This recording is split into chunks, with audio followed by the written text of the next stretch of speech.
mother can't really understand it. She doesn't understand why you have to go underground, underwater, to see rocks when you can see them up on land here.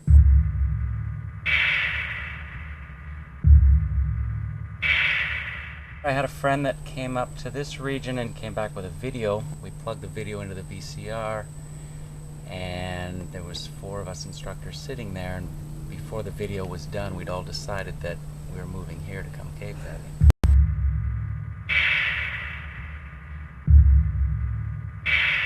Where we're sitting right here was once a thriving coral reef. During the ice ages, water froze in the North and South Pole, dropping the water level, exposing this growing coral reef to the elements of air, and of course this killed the coral.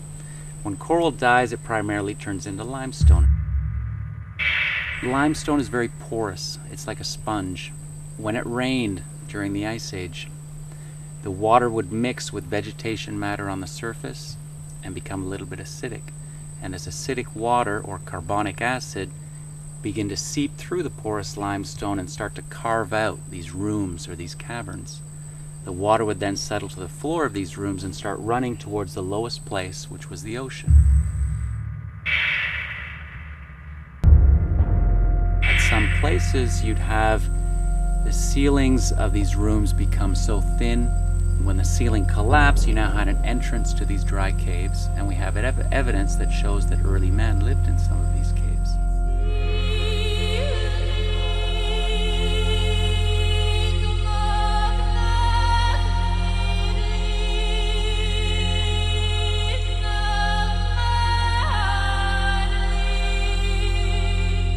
After the Ice Age, a lot of that ice in the poles melted, raising the water levels up to about where they are today, and flooded most of these underground caves.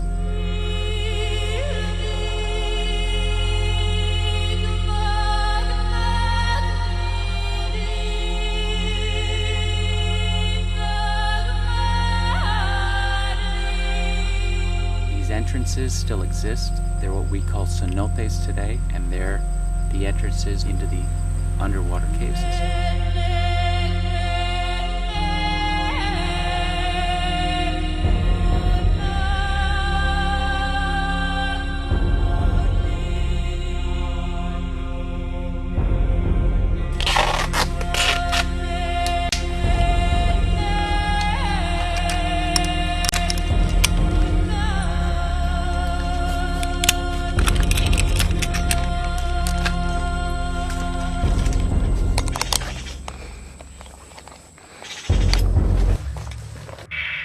Any exploration involves going to and seeing things and experiencing things that have never been seen before. So cave diving is actually one of the last areas open to exploration. The mountains have been climbed, the oceans have been crossed, the land has been surveyed. So underground in underwater caves is one of the really last frontiers for exploration. It's a beauty that's difficult to describe in words and often difficult to capture on film. So hopefully we'll be able to get a taste for what that enjoyment really is. Seeing as they were the only source of water, the Mayan would build their villages around these bigger cenotes. And they also believed that some of their gods lived in the caves. So the cenotes were the entrances to where the gods lived. Sacrifices would take place at some of these cenotes, either with pottery, jewelry, or sometimes even human sacrifices. We still see evidence of that today in some of these systems. There's really a lot more reasons not to dive in a cave than to dive in a cave. And you have to respect the seriousness of the environment. There's an explorer in Florida by the name of Bill Stone. To quote him, you have to be willing to get within a millimeter of your goal and turn around.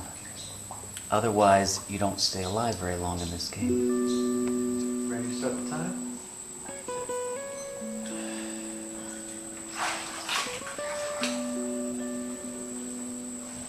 Let's have a good one.